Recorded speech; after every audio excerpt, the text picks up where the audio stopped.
So it's a real pleasure to welcome you to our last Friday seminar, and our very distinguished guest, Scott Shane of the New York Times, and he has been writing about, he's been an important journalist since the late 80s. His first book we were talking about at lunch was, he was in Russia for about 4 or 5 years and wrote a book called Dismantling Utopia, I'm sorry. Dismantling Utopia, right. And then drifted into, in the 90s, with the Baltimore Sun, writing about the NSA when nobody knew what the NSA was in America. We've since learned what the NSA is. And then after 9/11, moved over to the New York Times and has been writing, become their security, one of the important security writers about national security, and wrote some important articles in 2007, for which part of a team that was a finalist for the Pulitzer. Then last year published, at the end of last year, right, in the fall, published this book, Objective Troy, A Terrorist, a President, and the Rise of the Drone. And it's really a remarkable, I've been reading it the last week, and it's a wonderfully informed, sensitive, beautifully written book, tying together the story of Al-Awlaki, this extraordinary American cleric, who then became, of course, such an important spokesperson for radical Islam when he went back to Yemen. But tying that together with the whole rise of the drones, which is really the story of modern warfare. So it's an amazing book, and we have 10 copies here, which you will buy at the end at a vastly reduced rate. How much are we selling this for, Chris? 18. This is dollars. This is like almost half price. So, and of course, you have the great honor, as I've said many times, any author, it's a great narcissistic pleasure to sign your own book. So he's agreed to stick around for a while, and as we drink wine and have cheese at the end, he will sign copies of the book that you will buy from Chris right there. So Scott Shane, thank you very much.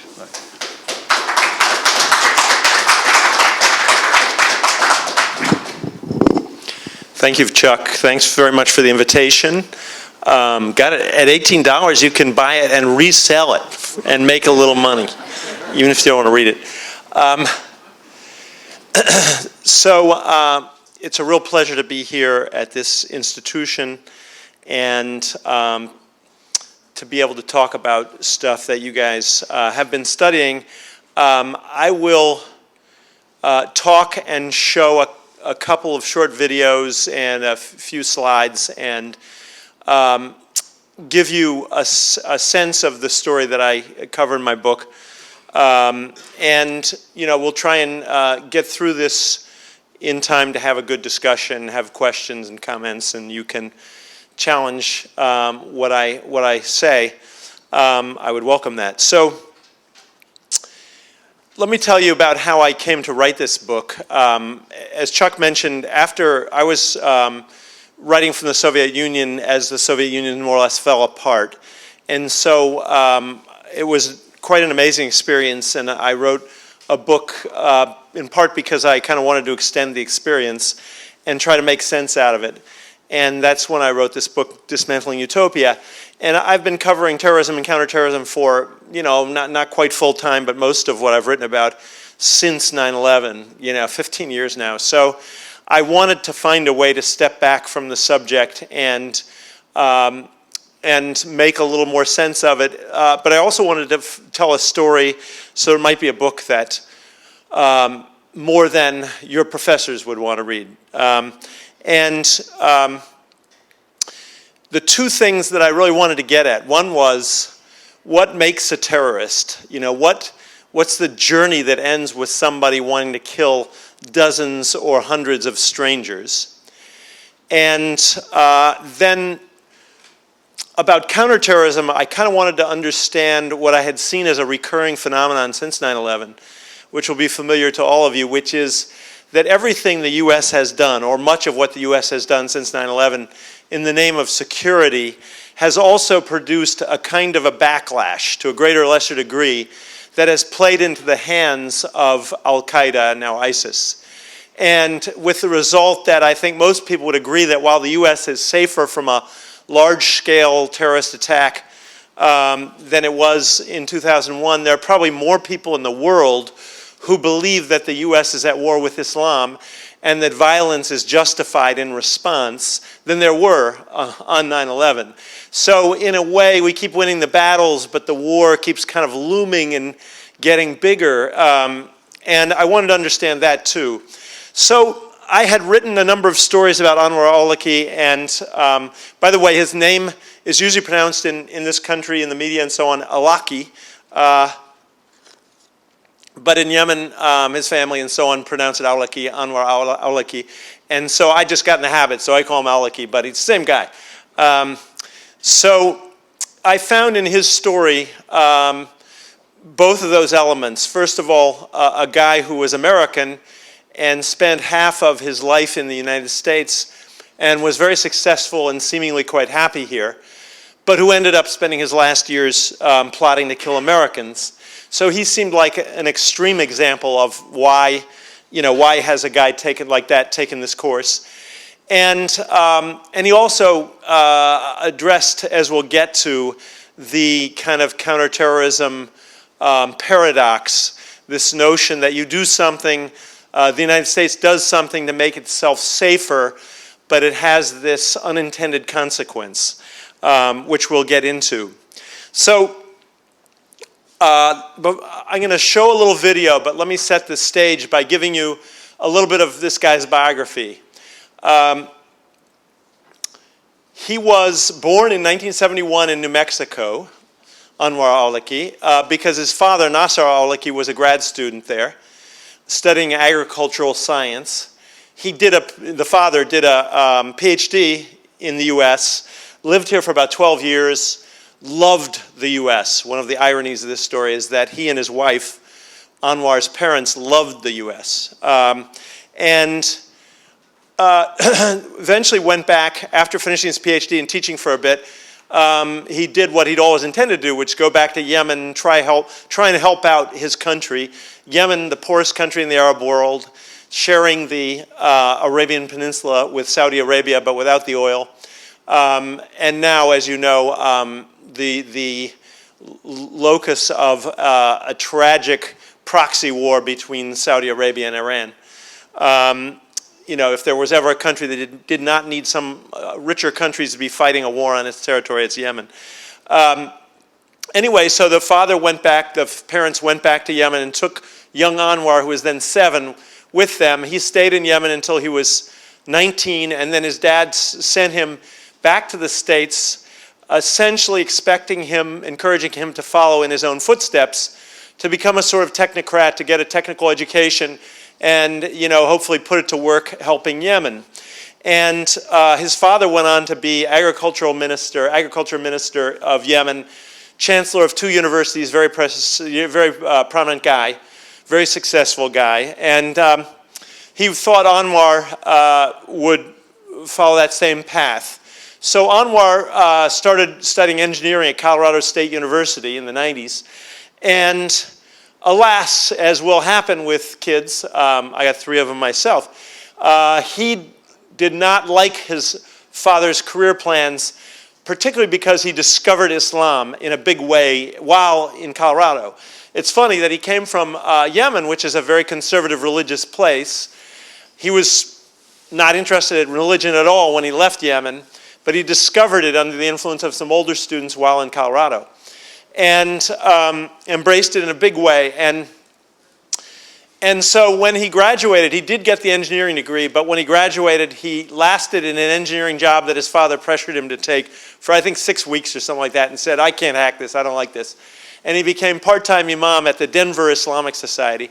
Then he went on to get his own mosque in San Diego. Then he went from there to a big mosque right outside Washington, D.C. called Dar al-Hijra in Falls Church, Virginia, right across the Potomac from the Capitol, one of the big D.C. mosques, very kind of influential place.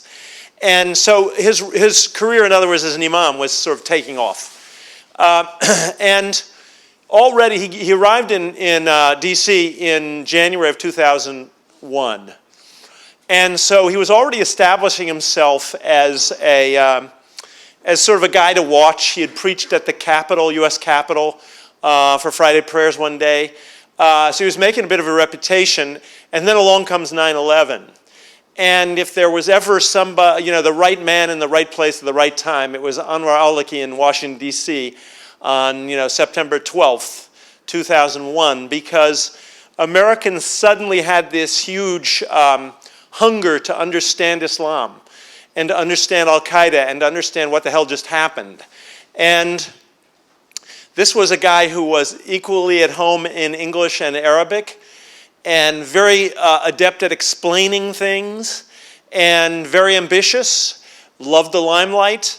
And as a reporter, I certainly understand this phenomenon. You find a guy like that, you pounce on him. And indeed, he was quoted, he was interviewed by the New York Times, the Washington Post. He was on PBS. He was on TV, on the radio. He was, on the web. And so he was sort of becoming a go-to voice on these questions. So I want to give you, the first video is a sample of that period. The Washington Post asked him to make a video, to let them follow him around for a day and make a video on Ramadan, the holy month of Ramadan, just explaining it. So here's a little 1-minute sample of that video. The morning meal, this is something that we do before the first break of light in the horizons. It's not even sunset. This is in the basement of his little house in Falls Church.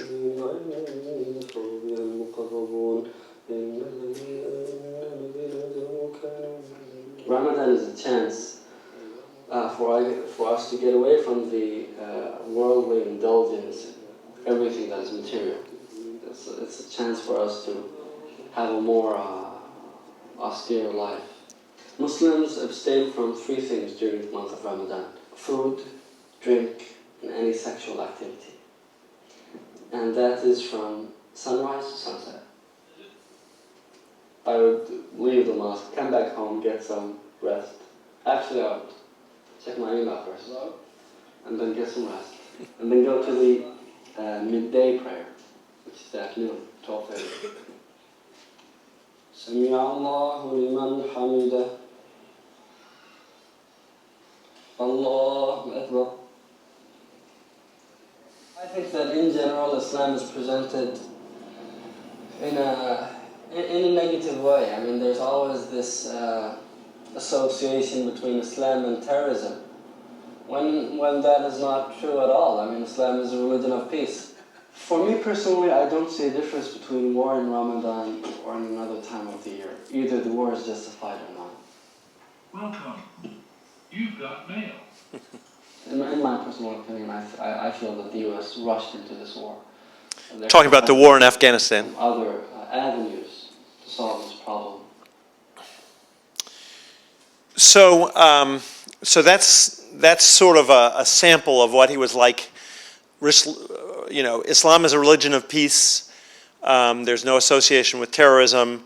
And he was doing extremely well. One of the questions that I wanted to answer was he sincere in what he said, in denouncing 9/11, for example? And I concluded that he was. I actually got some emails that he'd sent to family members at the time in which he called 9/11 horrible. And I actually think what he was saying publicly was what he was thinking privately.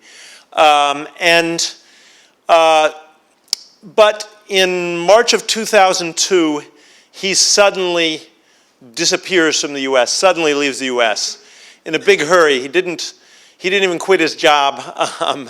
And the mosque that he was working at, Darul Hijra, actually sent out a letter saying, a statement saying, that Anwar al-Awlaki has gone to Yemen to study more, and he remains on the staff and so on. But it was all kind of made up.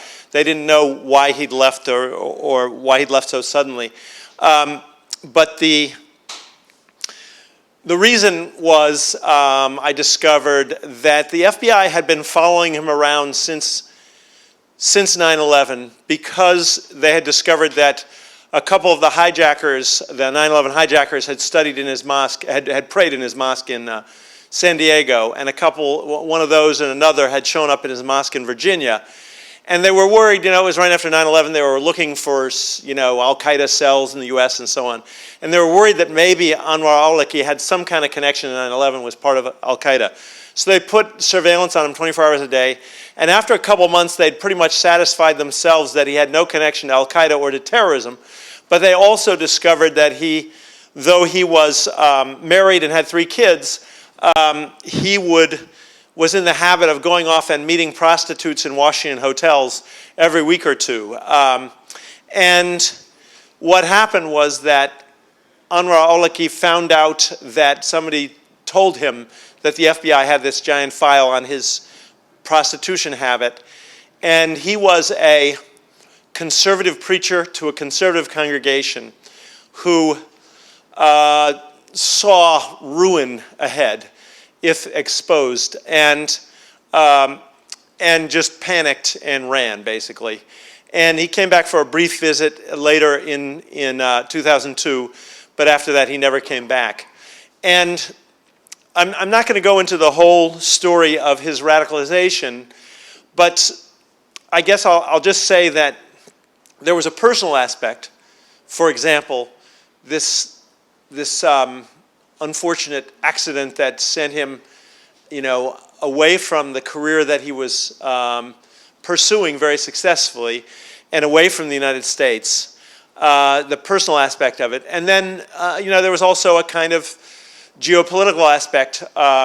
He landed in the UK, stayed there for a couple of years, found a kind of, the more radically he talked, the more of an audience he got.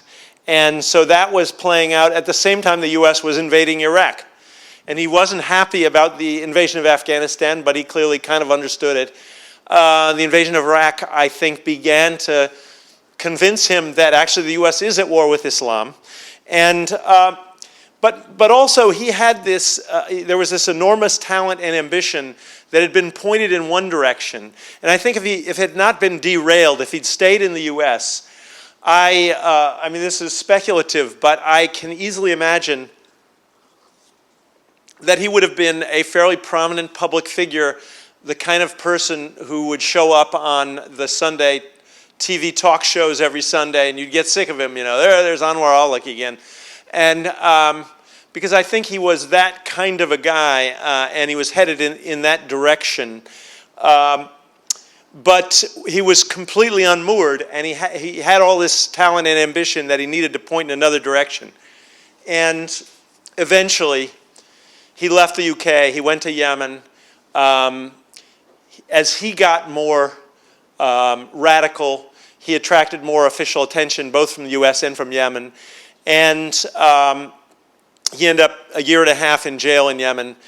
And when he came out, not long after that, he went off to the tribal lands, and not long after that, he connected with Al-Qaeda, the Al-Qaeda branch in Yemen, Al-Qaeda in the Arabian Peninsula. And so I'm going to show you, well, let me say one thing before I get to that. You saw him talking about email, talking on his cell phone, talking about email. He was always an early adopter of technology, and so when he was in the States, first he had his kid brother selling cassettes of his sermons after Friday prayers in San Diego on the sidewalk. Then he got a publisher to put out box sets of his lectures and sermons, and they were actually bestsellers within the English-speaking Muslim communities in the US, the UK, Canada. They were big sellers. And a 53 CD box set on the life of the Prophet Muhammad. And this was all totally mainstream stuff, sort of the history of Islam, the early heroes of Islam. very engaging, and very popular. And many people, later on, when he became notorious, many people had his CDs in their car or in their living room and began to think, Jesus, should I get rid of this thing? I mean, how is this going to look? That, cops are not always, making fine distinctions between Anwar al-Awlaki in 2001 and Anwar al-Awlaki in 2010. It caused a bit of an issue. But later in 2008, he created his own website, anwaralawlaki.com. He had a Facebook page that was very popular. He addressed global audiences through something called Pal Talk. Some of you probably know what that is. And eventually, he kind of landed on YouTube, which I think is his real home. And we'll get to that. But that's sort of part of this story. So now I'm going to fast forward from 2001 to 2010. And this is what's happened to this same guy, the soft-spoken character in his basement in D.C. talking about Islam as a religion of peace. This was March of 2010. Different mess. Whoops. How do I do this? See if I can't do this right. Do not be deceived by the promises of preserving your rights from a government that is right now killing your own brothers and sisters. Today, with the war between Muslims and the West escalating, you cannot count on the message of solidarity you may get from a civic group or a political party, or the word of support you hear from a kind neighbor or a nice co-worker. The West will eventually turn against its Muslim citizens. Hence, my advice to you is this. You have two choices. Either hijrah or jihad. You either leave or you fight. You leave and live among Muslims, or you stay behind and follow the example of Nidal Hassan and others who fulfilled their duty of fighting for Allah's cause. I specifically invite the youth to either fight in the West or join their brothers in the fronts of jihad, Afghanistan, Iraq, and Somalia. I invite them to join us in our new front, Yemen, the base from which the great jihad of the Arabian Peninsula will begin. So, a rather different Anwar al-Awlaki. So, by now, this is March of 2010, he mentions Nidal Hassan. Who knows who Nidal Hassan was? Exactly. Army major, Army psychiatrist who opened fire on a bunch of people at Fort Hood in November of 2009. So he's praising this American Muslim soldier officer who opened fire on other soldiers and civilians at Fort Hood, killing 13 people in November of 2009. They knew each other a little bit, and Nidal Hassan had sent him some emails, among other things, asking whether Awlaki would, kind of say that that religiously it would be okay to kill people who were on their way to kill Muslims in Afghanistan. Awlaki, I think, probably was a little wary and did not answer that one. But he praised him as a hero on his website. He praised Nidal Hassan as a hero on his website a couple days after it happened. So that got a lot of attention. And then on Christmas Day in 2009, December 25th, a young Nigerian man tried to blow up a plane on its way into Detroit. And the bomb fortunately did not go off. It kind of fizzled and burned the guy. And when he came off the plane and eventually talked to the FBI, he said that Anwar al-Awlaki had essentially recruited him, vetted him, coached him for this mission, and had given him the final instruction, introduced him to the bomb maker, helped him make a martyrdom video, and gave him the final instruction to wait until he was over U.S. soil before blowing up the plane.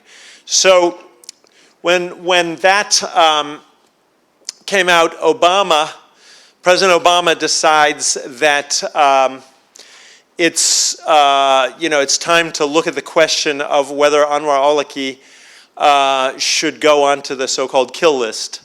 and he asked the lawyers to start working on this issue because Anwar al-Awlaki was born in the United States. He's a U.S. citizen, and they had not targeted a U.S. citizen before.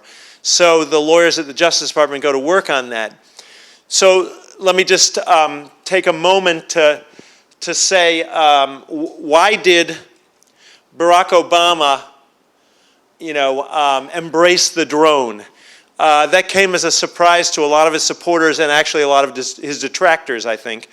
Because here was a president who had run for office against the Bush counterterrorism programs, or the excesses of the Bush counterterrorism programs, CIA black sites and torture and Guantanamo and so on. And yet this program was one that he seemed to like. And indeed, in 2010, he escalated drone strikes in Pakistan. In 2010, he expanded strikes into Yemen. And so why is it, and should people have been surprised? Kind of when I looked back at Obama's history and the things he'd said, especially since 9/11, it really was hiding in plain sight. He was a guy who, in a famous speech in 2002, which resulted later in his being elected president, he made a famous speech against the invasion of Iraq, opposing the invasion of Iraq. Hillary Clinton, of course, supported the invasion of Iraq, which she's still living down. But in that speech, which was an anti-war speech in that sense, the refrain of Obama's speech in 2002 was, "I'm not against all wars, I'm against dumb wars." And I think by the time he became president, he was pretty well convinced that the Iraq War and the Afghanistan War were dumb wars in the sense of huge costs in human lives, in huge financial costs. And the outcome in terms of American security in both cases was pretty equivocal. And we've seen them continue to play out since then, of course. So he thought if there's a way to protect the United States from terrorism, this must not be it. And so he liked the idea that the drone gave you the opportunity to kill these relatively tiny number of people who were actually actively trying to kill Americans and attack the United States.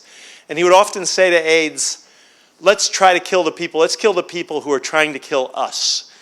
In other words, not the hundreds of thousands of other people who were killed, who ended up dead in Iraq, for example. So in that sense, it kind of made sense. I think people mistook Obama for an ideologue, a lefty, and he's really a pragmatist, I think. And I think the drone appeals to the pragmatist. He was a president who was hard to separate from his BlackBerry coming into office, which at the time was very trendy. It was very, very contemporary. So he gave that order. The Justice Department, essentially wrote some secret legal opinions that said it was okay to kill a United States citizen in this way, under these circumstances, with this fact set. I fought with the New York Times, and eventually the ACLU joined in, for 4 years to get heavily redacted copies of the 2 legal opinions that they wrote. I do not understand why the legal opinions have to be secret. But that's sort of a common pattern with this administration and previous ones as well, is excessive secrecy about this kind of stuff. But anyway, they gave Obama a green light February 5th, 2010, Anwar al-Awlaki, before he taped that. He went on the kill list, although it wasn't reported till a bit later. And it took them a year and a half to find him. They finally found him and killed him in a drone strike in late September of 2011. At that time, Obama made a statement that day. It was kind of cryptic, though, because they were still trying to be secret in this peculiar way about drone strikes. He said, Anwar al-Awlaki has been killed, and it's to the credit of the brave men and women of American intelligence and military. But he didn't quite say how the man had met his demise. A couple years later, in May of 2013, Obama gave a big, long-awaited speech on drones. And the killing of Anwar al-Awlaki became, in a way, the kind of centerpiece of that speech. So I'll just play a minute or so in which Obama talks about why he ordered the killing of this American citizen. For the record, I do not believe it would be constitutional for the government to target and kill any U.S. citizen with a drone or with a shotgun without due process. Nor should any president deploy armed drones over U.S. soil. But when a U.S. citizen goes abroad to wage war against America and is actively plotting to kill U.S. citizens, and when neither the United States nor our partners are in a position to capture him before he carries out a plot, his citizenship should no more serve as a shield than a sniper shooting down on an innocent crowd should be protected from a SWAT team. That's who Anwar al-Awlaki was. He was continuously trying to kill people. So, I'm jumping ahead here, but so when that strike took place, it was September 30th, 2011, when Anwar al-Awlaki was killed. If you go back and look at the media reports on that, Osama bin Laden had been killed in May of 2011. Now Anwar al-Awlaki, who many believed was a more dangerous threat to the United States, was killed in September of 2011. And Obama, gives a few interviews in which he clearly is kind of feeling, he's got a little bit of swagger. He's bumped off these guys who are big threats. And there was a lot of very positive press. I remember one commentator who sort of pointed out that Dick Cheney, former Vice President Dick Cheney, who had been attacking Obama for, since he came into office, for being weak against terrorism and making the United States unsafe. Basically this commentator said, look at this guy, he's bumping off bin Laden, he's bumped off al-Awlaki. And there was this sort of wave of positive attention. And I think the White House was feeling pretty good about this stuff, and the counterterrorism community was feeling pretty good. And that lasted about 2 weeks. And 2 weeks after that, October 14th, 2011, there was another drone strike in Yemen, and it killed 7 men, and 2 of them turned out to be Anwar al-Awlaki's 16-year-old son, Abdul Rahman, and his 17-year-old cousin, 2 teenagers. Abdul Rahman had been born in Denver, another U.S. citizen, and by all accounts, a very sweet kid. However, they were hanging with some guys who some of whom were probably had some kind of involvement in or ties to Al-Qaeda. But the fact is that, the government has never been willing to say anything publicly about this strike. But privately, people have told me that it was a terrible mistake, that they had no idea these teenagers were there, that they would not have taken the strike if they'd known they were there, that they were not the target, and that Obama himself was furious when he learned about this, because he recognized that, and first of all, they'd gone through this long legal process to target Anwar al-Awlaki, and he felt that was all going by the rule of law, whether one agrees with that or not. And then we willy-nilly accidentally killed a 16-year-old American. So he wasn't happy about that, and he also thought correctly that the backlash in Yemen would be severe. And indeed, I went to Yemen in 2014 to report for the book, and a lot of Yemenis, it's a tribal country, and a lot of Yemenis accept, whether they like it or not, the idea that the U.S. killed Anwar al-Awlaki because Anwar al-Awlaki was trying to kill Americans, and the Americans got to him, right? So it was sort of an eye for an eye thing.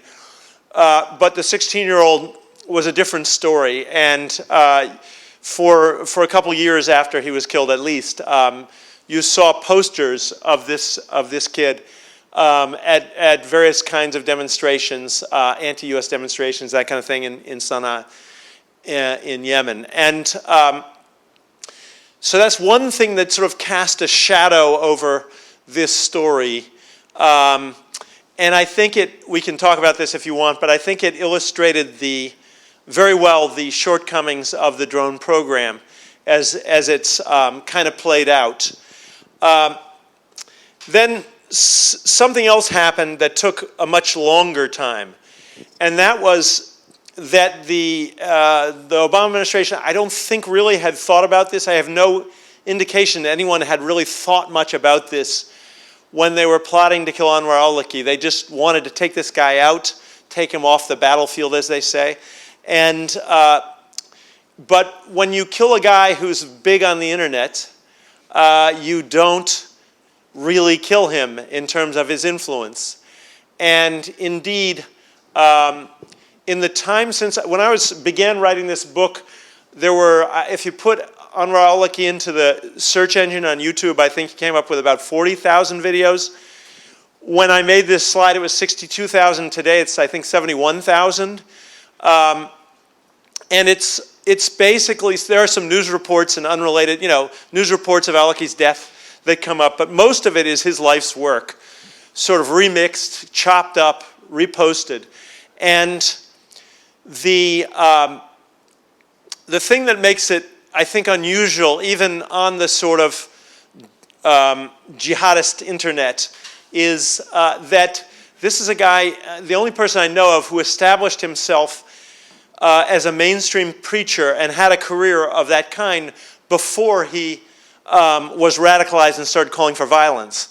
And so if you are a young person kind of getting interested in Islam and maybe in ISIS or in Al-Qaeda, you can go there and get your whole education from the life of the Prophet Muhammad, which has been, from the 53 CDs have now been sort of chopped up and put up there with beautiful images and stuff and illustrations.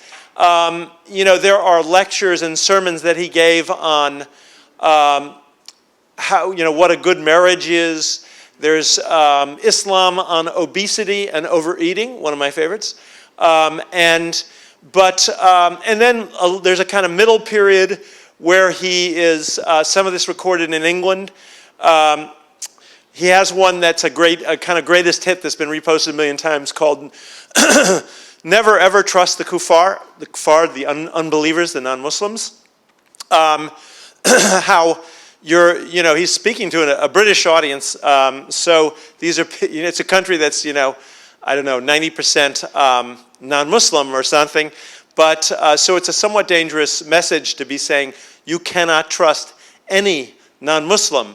But he's not calling for violence at that stage. But then you eventually get to the stuff like I showed you, where he basically says your duty is jihad. You either come and fight jihad in places like Iraq or Yemen, or you'd fight it at home like Nidal Hassan. So it's all jumbled together there, and you can go from a kind of burgeoning interest in Islam all the way to Al-Qaeda, in a matter of a few months of hanging out in your basement watching videos, right? And that is a pattern that has been seen again and again and again with this guy. As early as 2008, a former FBI counterterrorism person told me, who I quote in the book, they were seeing al-Awlaki's influence not in some cases, but in virtually every case they looked into in the United States. If you looked at the hard drive, if you looked at the laptop, you would find, either his material, or you'd look at the, search history and so on, and you would find the lectures and sermons and commentaries of Anwar al-Awlaki. And but what is striking is that has continued since al-Awlaki's death. Just as I said, this did not kill him from the internet. Not only did it not kill him, it promoted him, because Islam, as many of you undoubtedly know, like Christianity, has a long tradition of martyrdom.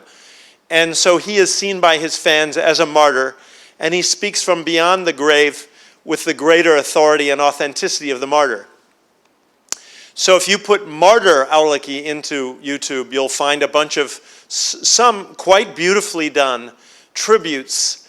And the effect of this has continued big time since he died. I mean, I would say that in more than half of the terrorism cases that pop up, for example, with a Justice Department criminal complaint or indictment against someone in the States who's either plotting violence or who's trying to get to ISIS, these guys who get arrested at the airport trying to fly off to Syria. If you look at their history, you'll easily find the influence of Anwar al-Awlaki. These are cases that are obscure, small-time cases, but the big cases as well. You know, a prime example being the Boston Marathon bombers, the two Chechen brothers who set off two bombs at the finish line of the Boston Marathon in 2013. Huge fans of Anwar al-Awlaki. Jahar, the younger brother, was tweeting about Anwar's stuff on YouTube like 2 weeks before the bombs went off. Not only did they get their ideology or some of their ideology from Anwar al-Awlaki, but they also got from the magazine that he oversaw for Al-Qaeda in the Arabian Peninsula, Inspire magazine, English language, Al-Qaeda magazine, they got their bomb-making instructions. This is a magazine that always has a section on do-it-yourself terrorism. And unfortunately, the bomb-making instructions, which were how to take a pressure cooker and buy fireworks and dump the powder out of the fireworks and put together nails and ball bearings and so on. Unfortunately, those bombs worked extremely well. So they got it all from him. The Charlie Hebdo guys, they weren't even English speakers, right? But a lot of his material is translated, some of his material is in Arabic, but a lot of it's translated into French, German, other languages now on YouTube. But one of those brothers who pulled off the Charlie Hebdo shootings in January of 2015 in Paris had actually been to Yemen and claimed that he met with al-Awlaki and that al-Awlaki financed their operation. And I think there might be something to that. In any case, they saw him as their hero. And more recently, to choose another example, the San Bernardino shootings in December, that couple who left their baby at home and went off and shot up the husband's workplace meeting, killing 14 people. They were both shot by police, the husband and wife. But their neighbor was subsequently arrested for plotting with the husband some schemes that they actually chickened out and they didn't pull off. But he told the authorities, he told the FBI that he had been actually converted to Islam by the husband, and that the two of them used to watch al-Awlaki videos, for hours on end. And so this is a guy who's just turned up again and again and again. So to finish up, I'm going to show you one more. I'm going to show you one more little video, and then I'll make a point, and then we can. I'd love to hear your questions or comments. This is, as I said, there's lots of tributes to the martyr Sheikh Anwar al-Awlaki on the web. You can find plenty of them, this is the official Al-Qaeda in the Arabian Peninsula eulogy video that came out, I think, a couple months after he was killed, calling him the martyr of Dawah. Dawah is, Islamic teaching. That's the name of this film. It's filmed in a tent in Yemen a few months before he died, as far as I can tell.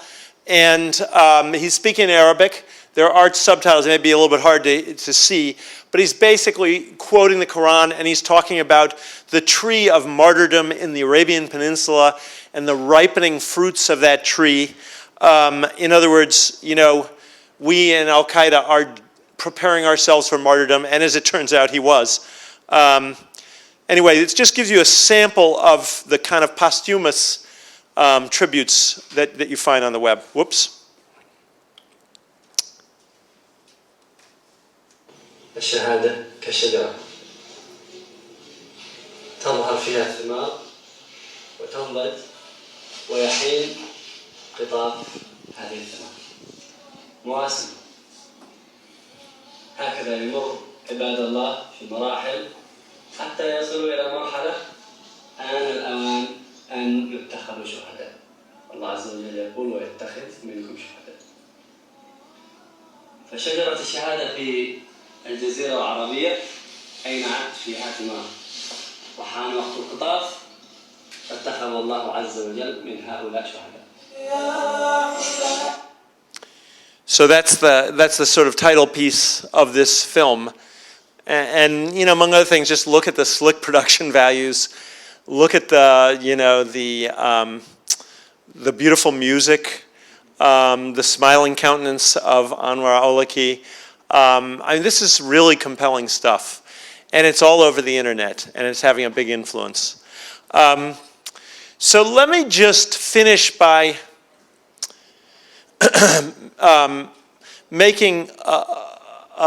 sharing an odd little observation that I noticed.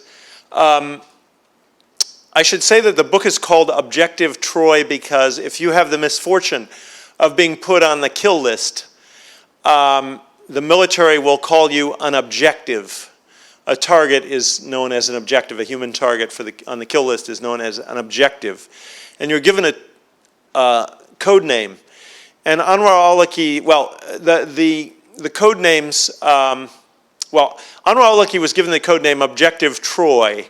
And I thought at first maybe some literary-minded person in the bowels of the Pentagon had thought of Trojan horse and betrayal from within and an American who's betraying his country or something. But it turns out that in more pedestrian military style, they chose the names of targets in Yemen from a list of towns in Ohio. So Objective Troy, Anwar Awlaki was named for Troy, Ohio. Another title that I thought about giving to this book, but the editor and my agent didn't like it, I still wonder if it wouldn't have been better, was Hellfire. Why? Because Anwar Awlaki talked about hellfire all day long. You can find whole sermons on hellfire, tons of it, hours of sermons on hellfire. Because hellfire was basically where I assume basically everybody in this room was headed. Because if you did not embrace his version of Islam, that's what you were destined for. So he went on and on all the time about hellfire. What was the name of the missile that killed him? Hellfire. And if you think that's purely coincidence, anybody know the name of the missile that is now beginning to come in to replace the Hellfire missile on the drones? It's called Brimstone. And anyone know the larger drone that is basically beginning to replace the Predator, you know, has in many places? Anyone know the larger drone? The Reaper. So I'm just saying that everybody in this conflict thinks God is on their side. And I just found that kind of interesting. So with that, why don't I shut up, and I would love to hear your questions.